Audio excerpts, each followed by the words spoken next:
For the first time in more than 5.5 years, we finally tonight have a few new answers to a question that has loomed over Indiana and over the town of Delphi. Who killed Abby Williams and Libby German? The end of the bridge you got to go through. Now, I believe that the bodies were found about 50. Born from a family's grief and determination.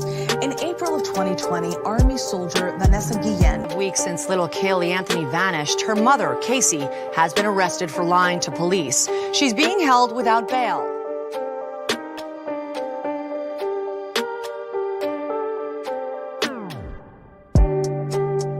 Hey, greetings from the year 3000. It still sucks. This is Philip J. Fry, and you're listening to The Drunken Turkey Show, your one-stop for this sort of thing. Hit that button, like and subscribe. You know what to do, just like every other podcast. All righty, guys. Well, we're going to be opening up the phone lines. If you guys want to call in, give us a call. In fact, let me put this also in the StreamYard real quick. The phone number is 726-202-4054. Give us a call. You can talk about Delphi. You can talk about the Idaho 4, Alec Baldwin. Whatever you guys want to talk about, just keep it PG-13. And we hope that keep it relevant to that information. Yeah. I don't know. I think they have enough evidence. I think they have. Do you think there's more evidence for Richard Allen than there is for Brian Kohberger? We'll start off with you, Jaime. What do you think? We got a call first. Yes, I'm just saying yes. We got our first call coming in. How's it going? Welcome to the Drunk Turkey Show. This is Daniel. Who are we speaking with? Hi, Daniel. My name's Joey. I'm in New York. Nice, Joe. Nice to meet you. What's How you up, doing? guys? Good. I love your show. I'm totally addicted to your show, just so you know. That's great. Thank you. We appreciate that. Yeah. It's the vibe. You guys just have a vibe about the show. So the information's spectacular, but the vibe, it's like the show's setup is like you feel like you're hanging out with you guys while you're learning. So it's really cool. Really good. Thank you. Thank you. Thank you. So two things. One is you had brought up the Brady law. So I just wanted to comment maybe in a little bit of a humorous way. It reminded me of this whole Cape Fear situation, the movie Cape Fear, where the defense attorney withheld very important information that ended up getting the Max Cady character locked up for 13 years. And then he wanted to vent his spleen on the attorney when he got out. And I was just thinking, like, in a weird way, the situation with this attorney and this potential conflict of interest when it comes to the sentence, the conflict is when it comes to sentencing. The penalty phase is when she could potentially cross-examine a past client of hers, and it just reminded me that it opens up the door of a situation where Kohberger could potentially successfully appeal the case based on that. I'm not certain. I'm not a lawyer, but I'm just saying it lends for another, more tally for a great movie down the line. Yeah, it sure does. Yeah. But the most important reason I called you guys, and I want to hear what you guys have to say, is I agree early on you were talking about the whole thing about reasonable doubt. And I think they definitely got the right guy. I definitely think Kohberger is the culprit of this terrible crime, but I think he goofed in more ways than he thought he would have, as potentially organized and smart, quote unquote, that he is. Mm-hmm.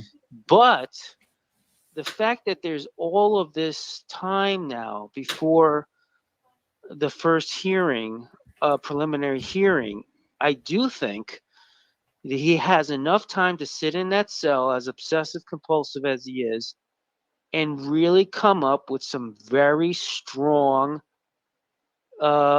reasonable doubt options. I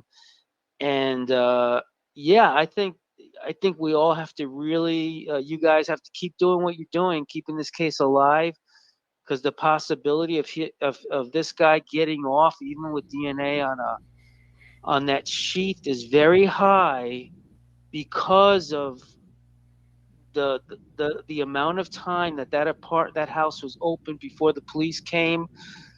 There's so much you can a good defense attorney can claim could bring in all kinds of stuff that house was an open door policy. People were in and out of there all the time. It was a party house. There's so much potential for reasonable doubt that a couple of 2 or 3 bright minds could really convince a jury to say, listen, are we gonna put this guy away for good without solid concrete evidence that this guy did it? I don't think we can do this because we just don't have, if that whole glove don't fit, you gotta acquit thing. Casey Anthony's case, unfortunately had a corpse, had the body of a child, and she still got off. This is a sheath that has some DNA on a clip of a party house that we have video body camera evidence where cops were going there all the time telling you guys need to chill out. The party's going hard. No one's here that's trespassing, but no one that lives here is here right now. So where'd they go?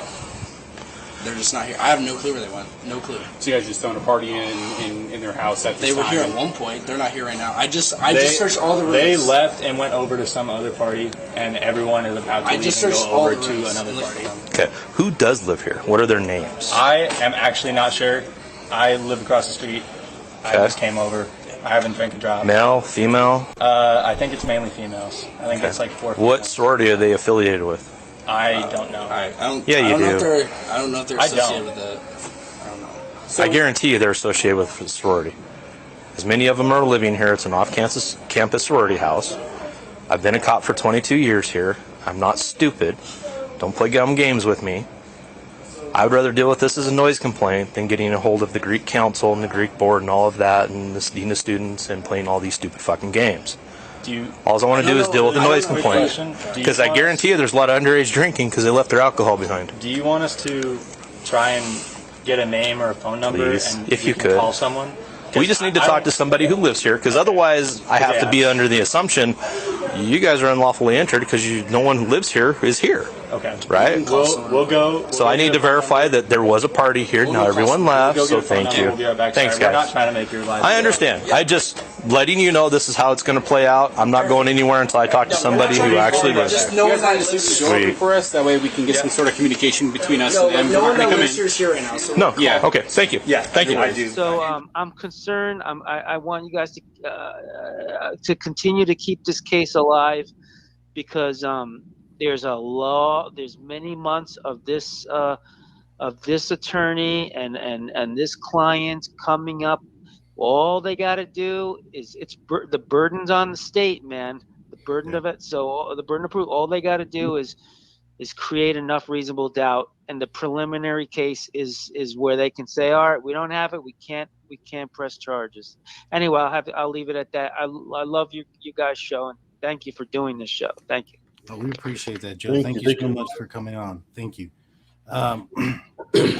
What do you think? Do you think that the time frame in which Brian has between preliminary hearings is that a valid point? It's going to be a Yeah, no, I definitely do, man. I mean, he's gonna come up with something. He has to. No, I agree. Like you said, there's hundreds at this point, hundreds of people going through that house, including. I mean, the law enforcement wasn't too keen about it too. So, I mean, the fact also is that there was a lot of time between the incident and the person seeing somebody and the 911 call came out. Yep. Now, regardless of whatever happened or why it happened, right? And the defense is going to harp on that as potentially there's a reason for it. And I think that we may see that attack from Brian Kohberger. They're going to attack the victims, the witnesses. They're going to try to attack their credibility, the credibility of everybody that's involved. That is what their defense will probably be. And so, I don't disagree with that. I think that him waiving his right for a speedy preliminary hearing to allow a couple of different things to happen. Right now, this is a very high profile case. Everybody's eyes and ears are on it. And, I think they're hoping that maybe perhaps voices do slow down or aren't as loud, and that perhaps, maybe they'll get a different, an advantage from waiting that long.